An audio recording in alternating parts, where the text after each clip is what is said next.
So last week,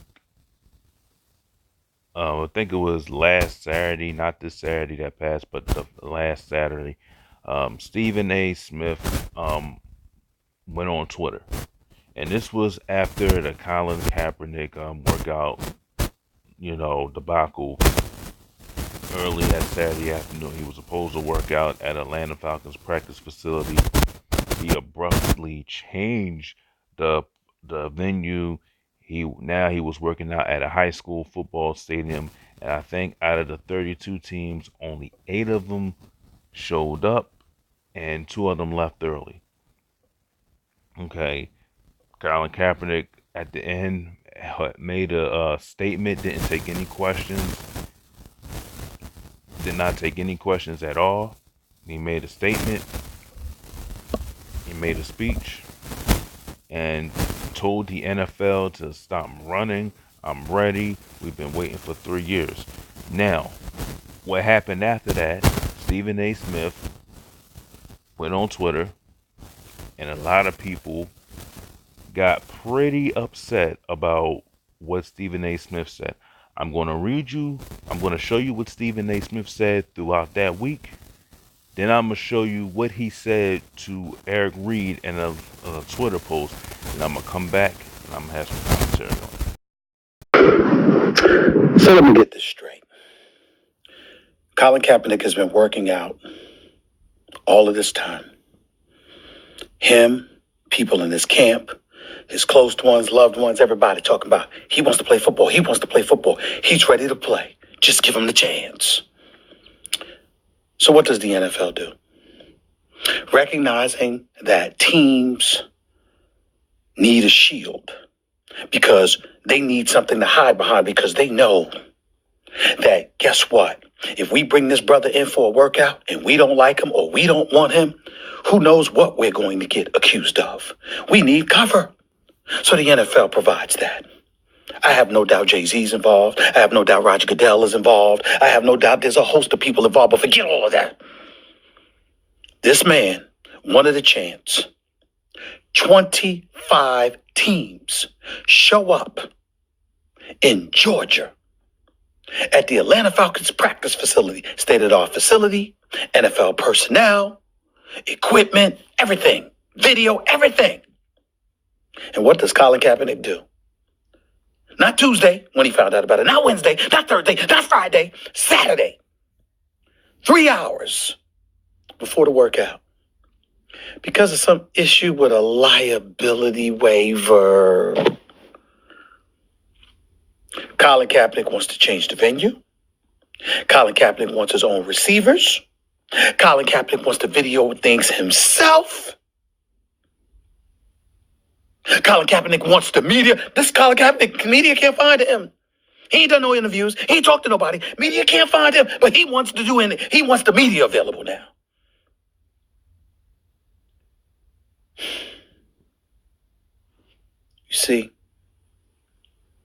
see, he don't want to play. He wants to be a martyr. But guess what? It ain't working this time. All of us believe that Colin Kaepernick would have showed out. And if he had showed out, I'm here to tell you, I believe he would have had a job inside of 2 weeks.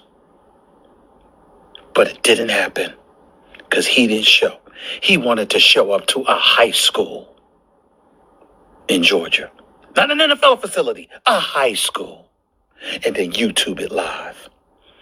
Like the average Joe out there gets to decide if he's on the NFL roster.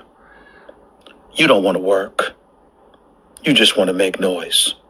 And you want to control the narrative. It's over. Colin Kaepernick's aspiration in the NFL for an NFL career. It's over. Talk to y'all Monday on Friday. Done to him. Obviously, he should be in the National Football League based on his talent, but that's separate and apart from what transpired Saturday.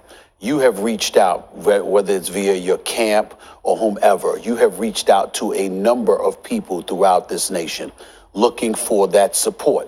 You wanted an opportunity to work out. You put social media videos out there showing that you were still throwing the football effectively. You showed that you worked out religiously. When I saw him in person a few weeks ago, he looked in phenomenal shape, and I think we saw that Saturday.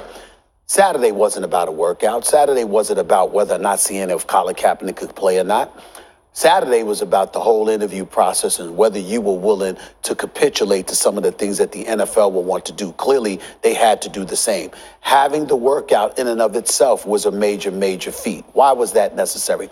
Because we're living in an age where right now the top 4 candidates for league MVP honors, at least before yesterday's game, were Patrick Mahomes, Lamar Jackson, Deshaun Watson, Russell Wilson, 4 black quarterbacks. Oh, by the way, the top paid player in the NFL is a black quarterback. When you look at all of those things, along with the ratings, along with the revenue that they've generated, no one was even talking about Colin Kaepernick. So the NFL has this workout. They organize it. Rock Nation in concert with Roger Goodell. You had executive VPs in the NFL that didn't even know about this, okay? But nevertheless, Roger Goodell and Rock Nation pulled it off where representatives from 25 different teams showed up. By the way, a vast majority of those representatives were African Americans who clearly were supportive of Colin Kaepernick. At least 2 or 3 of them are African Americans in the GM pipeline, soon to be GM someday in the very near future in the National Football League, according to some folks that I've spoken to. And yet you don't show up. 2:30 in the afternoon, a half hour before your workout was scheduled, was when they were informed that you would not show up and that instead you would be 51 miles away. The 51 miles away. Atlanta traffic, don't know if you know about that, but that's kind of difficult, even though you pushed it back to 4 o'clock. Then not only do you do that, when you show up, there are a whole bunch of people there wearing I'm with Kaepernick jerseys or T-shirts that said, I know my rights, okay? So clearly it was orchestrated. Security was there, videographers and all of this stuff was there. You knew all along that you were going to have this event there, but you didn't tell the NFL until 2:30, a half hour before your workout was scheduled. You snubbed your nose at the NFL. You snubbed your nose at Rock Nation. You snubbed your nose at the bunch of officials who showed up. 8 of them showed up to Riverdale. 2 of them left, probably to catch flights before the workout was even over. Then you show up and you give your speech and spiel to the media that you wanted present, but you didn't take any questions and all of this stuff. You just look at it and it reeks of a PR stunt, a PR campaign, the kind of thing that you accused the NFL of doing. And what I'm saying is, you also showed up with a Kuta Kente T-shirt on. You understand the character from Roots, obviously a freed slave, etc. The point is, what are you saying about the owners when you do that? You know what you think about them. You've publicized what you think about them. Hey, you're entitled to feel whatever way you feel, but you also want a job with them, and you're calling them out that way when a workout has been scheduled for you to put your talents on display. And oh, by the way, the NFL said, while we will not allow you to have an independent person to video it, we will video it. We will hand over the raw footage to you, and we will send you the same footage we send to all 32 teams in the National Football League. Plus, we have individuals from 25 different teams in attendance to see you perform. That's raw footage in and of itself. So what's the problem? All a bunch of excuses as far as I'm concerned. It's incredibly disheartening. And as far as I'm concerned, again, I want him in the league. I think what's happened to him is unfair. But the manner in which he has handled this, if an NFL team never called him again, what can we say? D-Wood, you played a long time in the league. What was your...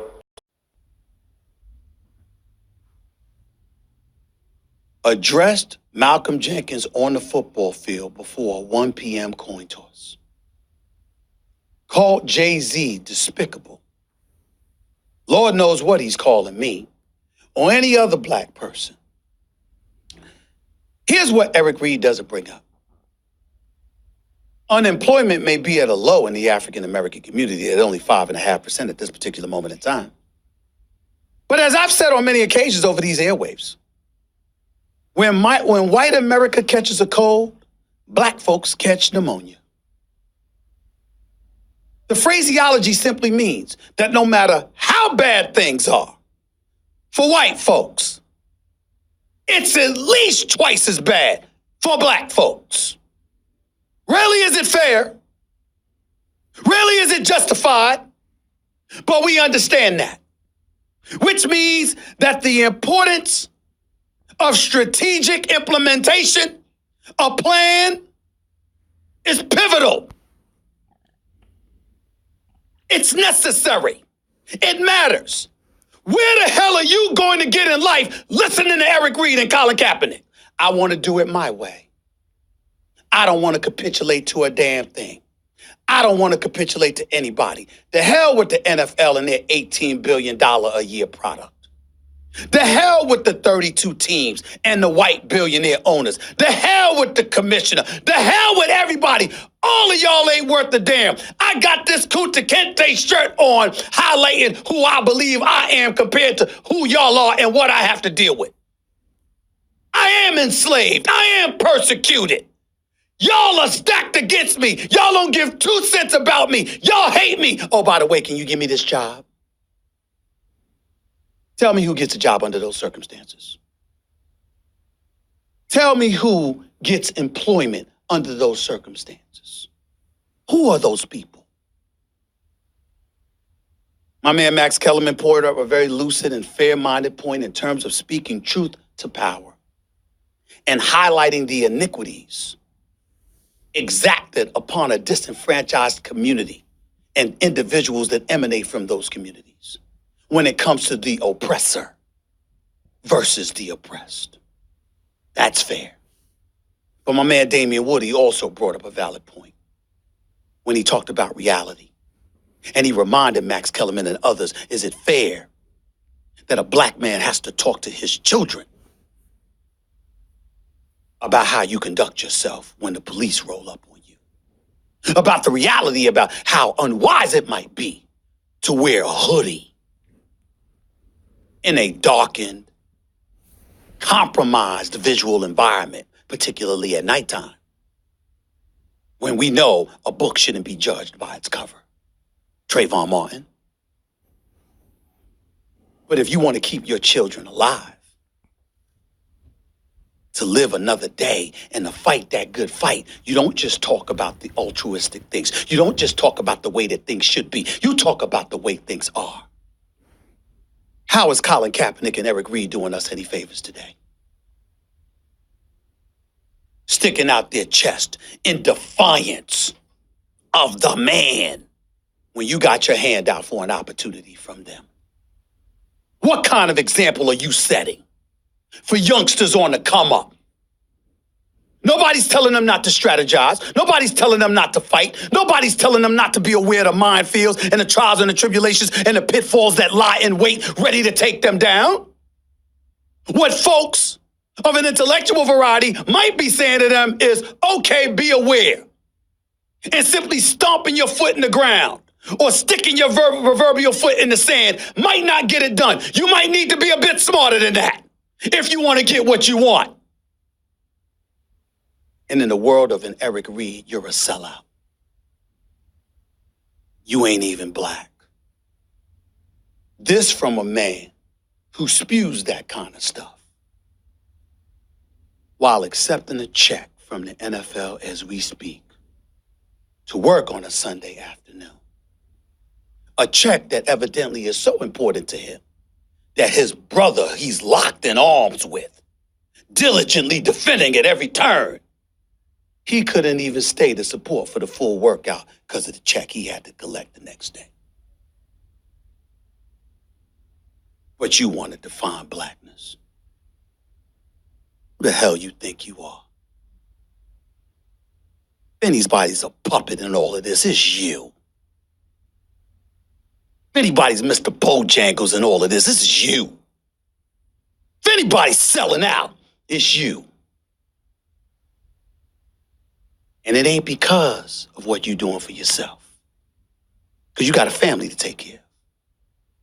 But knowing that it's because of what you're doing to a bunch of youngsters out there, trying to define for them what blackness is, sending them down an abyss that they may never come up from. And you damn well know it. And you doing it anyway. Selling out a bunch of youngsters in our community just to help one man who had a choice to show up for a workout. and elected not to do so. The hell you think you are? Go to break. And I sat here yesterday and I spoke about how his points are eradicated. I'm not talking about the kneeling. I'm not talking about the protesting. I'm a black man, you idiots. You think I have a problem with a man that is kneeling and protesting racial oppression and police brutality? Do you know anything about my history in 25 years in this damn business? From the New York Daily News to the Philadelphia Inquirer to CNN to Fox to ESPN. Do you have any idea about my damn background and the fights that I have taken on behalf of African Americans throughout this nation's history? Do you have any idea who the hell you are talking about? Black folks in America, I want you to hear me and hear me good. When I pointed out that Colin Kaepernick's actions on Saturday eradicated anything, I wasn't talking about the kneeling. I wasn't talking about the protesting. I was saying your proclamation that you desperately wanted back in the National Football League from your camp, that you wanted the opportunity to be employed by the NFL again to play football. I said your action Saturday got in the way of it. You can debate the waiver all you want to. For all I don't know whether it's true or not, I have it. I'm not disputing it. That's for the NFL to do, Colin Kaepernick's people to do. We're going to be fair-minded. We're going to point both sides based on the information that we have available to us. What I am saying is, at the end of the day, here's what doesn't matter. If you show up to a workout with a Kunta Kinte t-shirt on, if you have the workout after bucking their offer on Saturday, then you have the press conference thereafter where you take no questions. But you're looking into the cameras and you're antagonizing the NFL to tell them to stop running, that we all know the truth, et cetera, et cetera. What you're doing is getting in the way of your own aspiration to get back. No guest. Lines are open for the entire show. Nobody's hiding. I am absolutely right on this. And all the insults you can throw at me, my record as a black man speaks for itself. I got news for you.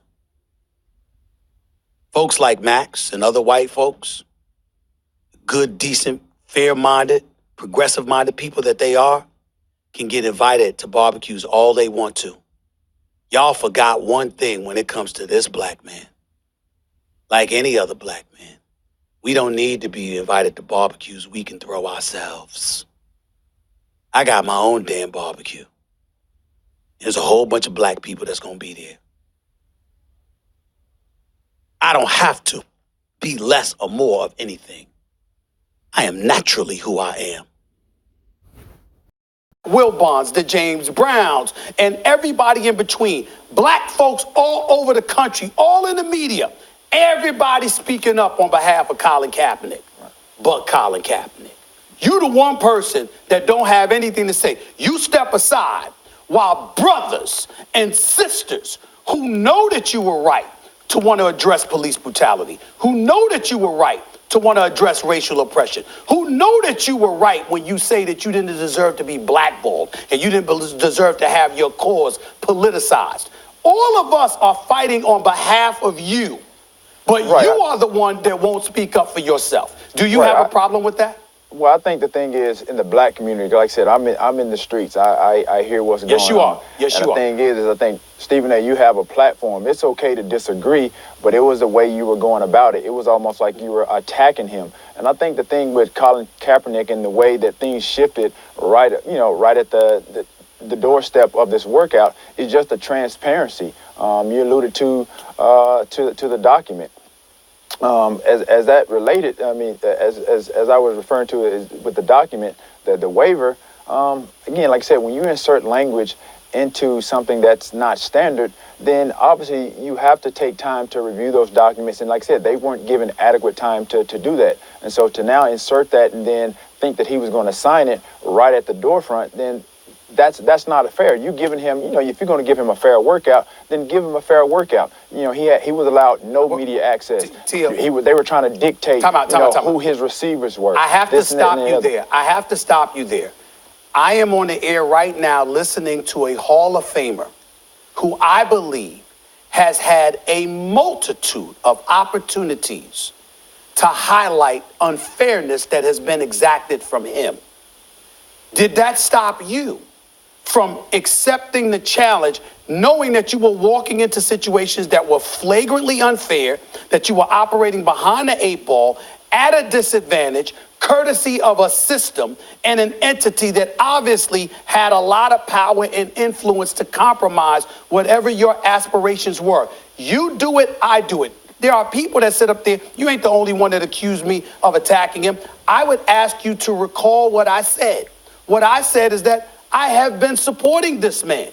What I didn't support was you sending, not you, meaning him, sending the message that everything has to be ideal and everything has to be fair in order for me to embrace the challenge to acquire what I have been behind the scenes through my camp telling everybody I want. If you don't want to work out, that's fine. If you think it's unfair and you want, and I know Max, you want to get in, I'm going to bring you in. Yeah. And you want to, and you don't think it's fair, that's fine. And you want to get your lawyer, and your lawyer wants to stand up there and say, this waiver is an issue. We're ready to work out, but not until they alter this waiver, etc. That's different. But to not do the workout, to change locations, and then to go and give a speech to the media without taking any questions, any inquiry as to what's really going on, you are leaving others to surmise what the hell happened. Can I answer and I don't that think real that's quick? fair. Tio, do you mind if I jump in, Tio? Yes, before you do that, but Go ahead, what go. I wanted is transparency, Stephen A. And that's like I've done it. I've had incidents throughout the course of my career, and then there have been times where I've gone into interviews where I've done an hour and a half, 2 hours of an interview, and then they break down and they edit, and then you guys get on the show, and there's a panel of people, and then they break down whatever clips that they show. They're not showing the entire hour and a half or 2 hours of that interview that I've done. So what he wanted was transparency for people to see the full workout, to see the full Colin Kaepernick. Again, you mentioned obviously Max is going to get in here, and like I said, I'm in the streets. Max almost seems blacker than you, Stephen A. with what he's coming, with his commentary. With all due respect, my brother. I'm just saying, dog. Wait a minute. Wait to finish. I'm just saying. I'm gonna check you right now. You done crossed the line. I'm just saying. Tell me. Wait a minute. You done crossed the line. First of all, like I said, you, Colin Kaepernick, Eric Reed, any of y'all that want to debate me in front of black people and talk about what's best for black people, name the time and place, I'll show up. I don't want to hear, what's the definition of blackness? Is there a definitive definition of blackness? Why are you giving the impression that because I don't march lockstep with every single thing that Colin Kaepernick wants? Okay, excuse me, hold on, wait a minute. I'm not agreeing. Wait a minute. I'm not agreeing with everything that Colin Kaepernick has done. I'm not saying that, but you said, you just sat up there and used an expression, more blacker. Excuse me, I'm from Hollis, Queens, New York City. You ain't the only brother out there that's in the streets. I'm in the streets every day. I get it. And so let's be very clear, and you damn well know that's the truth. And so my point to you is this. Again, I'm not going to disrespect you. I'm not going to go that route. But based on just what you just said, this is supposedly Stephen A. and T.O. going at one another. Did you know that I invited Colin Kaepernick to give him this platform for the entire 2 hours? I said, you can edit the damn show. You can have it live. We can talk whatever you want to talk. The floor is yours. I also gave that invitation to Eric Reed. I know people at other networks that has given Colin Kaepernick that same thing. They disagreed with him to some degree. Are you questioning their blackness too? Come on, man. There's certain things that's crossing the line. Dude, you're taking it as disrespect. There's no disrespect. There's no disrespect to that? No, dude. It's tongue in cheek, but at the same time, like I said, I'm in the streets. Like I said, I hear what's going on. And as I said, you don't have to agree. I don't totally agree with some of the things. As I texted you the other day, he could have articulated or expressed his thoughts better than he did in the interview. So this is the tweet that Stephen A. Smith sent to Eric Reed. Eric Reed, responded to what Stephen A. Smith said on Twitter from Saturday, saying that he was tap dancing for the NFL. So Stephen A. Smith decided to come out and actually write this. He says, actually is worse than I thought since you're the one tweeting at me hours before a damn game. And speaking of the game, weren't you in Atlanta in attendance for Kaepernick's workout yesterday before happened to leave early to play for a team in a league that you're so oppressed by? Wasn't that you? Just asking. Hold on. I have more. That same Malcolm X, who we all revere for life, just brought up acknowledged that there were slight errors in his thinking. You didn't bring that up. You, Eric Reed, went through the same process Cap was supposed to go through, and you're still playing on Sunday, but you didn't bring that up. And unlike you, walking around and doing nothing but, at every turn, myself and others in the media who have rigorously called out the NFL for blackballing Cap. We've rigorously highlighted the unfairness of it all, and some of us have worked behind the scenes trying to help Jay-Z and others in their quest to get Cap back in the league. Meanwhile, what is Eric Reed doing? Complaining like he wants to be on First Take, failing to stop the run on Sundays, talking crap about the NFL at every turn, but asking for that check, no doubt. Yet, I'm the one tap dancing. Why? Because I'm gainfully employed while trying to remind youngsters out there of the pitfalls that lie in wait. Meanwhile, someone like you continues to throw professionalism, decorum, and decency into the wind, sending folks down a dead end path. All because your boy isn't getting precisely his way. When no one gets their way, when no one gets their way. Excuse me. So who's the sellout? Guess what? It's neither of us. We just have differences of opinion. I still respect the hell out of your immature, belligerent self, but I'm going to call it like I see it. Kaepernick made a mistake the way he handled all of this. If he really wants a job in the NFL, period, and your contribution to all of this doesn't help, it hurts. It ain't nothing. It ain't about you being wrong. It's about you needing to grow the hell up. Your decision, your life. Do you? Now, here's what I thought about it. Colin Kaepernick was supposed to work out for the NFL. The NFL had scheduled a workout.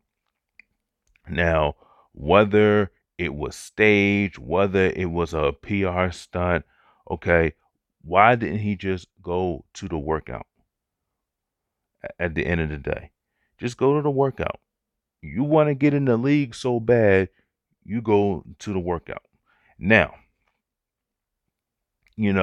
Stephen A. Smith alluded to him wearing a Kuta Kinte shirt. Okay.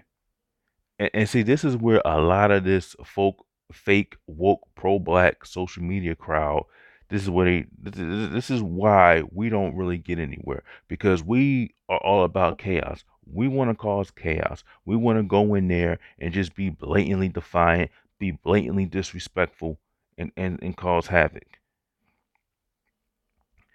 You are going to a job interview for a job that you claim that is oppressing you, that you claim to be racist, but you're going to a job interview with a Kunta Kinte shirt on, and then they expect you, and then you expect them to give you a job. You expect the NFL team to sign you.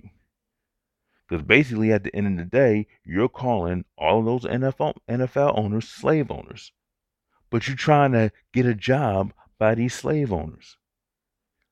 You see how clueless that sounds? It doesn't make any sense.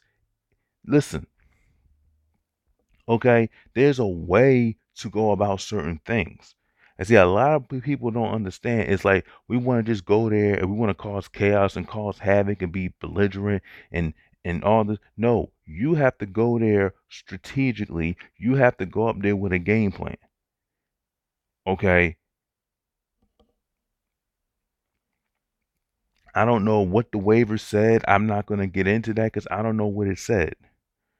But to me, if you claim the NFL is slave owners and if you claim the NFL owners are racist, why would you want to go and work there?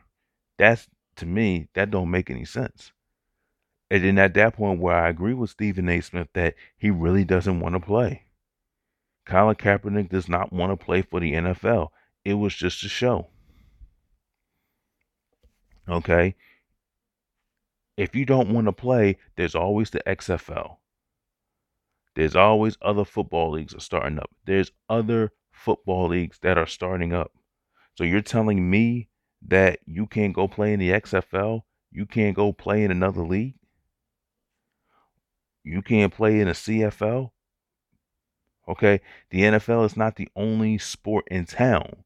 There's other football leagues you can join. It may not be as big as the NFL, but you can join other football organizations if you really want to play professional football.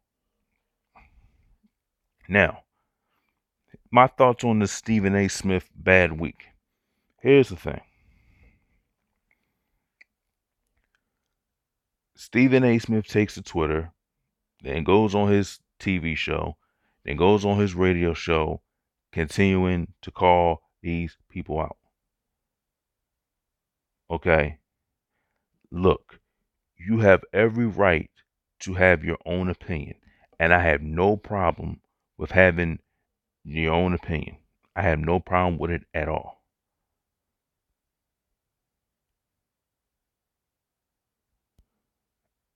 Having your own opinion, because I have my own opinions too, and I'm not going to agree like everybody else agrees. But here's the thing. Okay, when you take the Twitter, when you take the social media, when you go on ESPN airwaves, and and at some point it seemed like at some point that he was attacking him because of his voice. And my thing is this, which I don't disagree with Stephen A. Smith said. Most of it I don't disagree with. I'm not saying that he's wrong, but it's the way you went about saying it. No one's saying that you're wrong in any of this. But at the end of the day, if you're going on a mainstream platform, you could have did that behind the scenes. You could have went to black radio. You could have went to a black a black platform and talked about your issues. But you took it on Twitter. Now everybody sees it. Now a lot of people are thinking, "Oh, you're tap dancing. Oh, you're saying what racist white folks want to say about Colin Kaepernick, and now you're the mouthpiece for the racist white." They're saying a lot. That's what they're saying. But when it comes to other people, I don't see other groups of people. I don't see you having that same venom that you did with Colin Kaepernick, because you had some vitriol in your voice a little bit, like he actually did something personal to you. That's what I'm saying. Like, if that was a white person that did the same thing, would you have that same vitriol? Would you have that same tone? Remember, you got suspended from ESPN because you made a statement about women shouldn't provoke men, and Michelle Beadle checked you on it. But you ain't say nothing to Michelle Beadle, didn't you? You ain't had nothing to say to Michelle Beadle. Michelle Beadle checked you and you let it go. You ain't say nothing to her. Okay? Then TL comes on First Take, and then he says, well, Max Kellerman seems more blacker than you. Let me tell you something. And I hate when people do this. They always trying to say, "Oh, a white person seems more black." "Oh, you got your new black card because you black." Let me tell you something. I can't stand that. If you disagree with somebody, fine, disagree with them. I don't have a problem with you disagreeing. But when you say a white person is blacker than the actual black person, come on. Okay. And a lot of people are calling Stephen A. Smith a sellout. Stephen A. Smith is an Uncle Tom. Stephen A. Smith is a coon. He hates black people. I don't think Stephen A. Smith hates black people. But what Stephen A. Smith is trying to say, you have to, and a lot of people don't like it, but you have to play the game. You got to play by their rules. You have to play by their rules, or you won't get or if I go to a job interview with a Kuta Kente shirt on, 9 times out of 10, I won't get a job. Okay, some of the fake social media woke crowd will come up here saying how much they hate the white man, they don't like the white man, but they're applying for jobs that are owned by white folks. You're working with a company that has white people working in them, but you can't stand white folks like that. So why are you working for a company that has white folks already working in them if you can't stand white folks? Come on. Let me tell you something. If I have a disdain or a dislike for white people like that, I'm not going to work at in no corporation. I'm gonna create my own business. So therefore, I can hire whoever I want to hire because it's my company. But some of y'all just come out your mouths and don't know what y'all talking about, saying, "Oh well, I can't stand these white folks. We need to separate." But there y'all go working for white-owned companies. So that's why I don't pay y'all no mind. And then some people come and say, "Well, we need to make our money." No, no, no, no, no, no, no. But you said you couldn't stand white folks so much. So why are you working for a company that's owned by a white person and that possibly you have to be interviewed by a white person, or you have work alongside white folks? So what are you doing?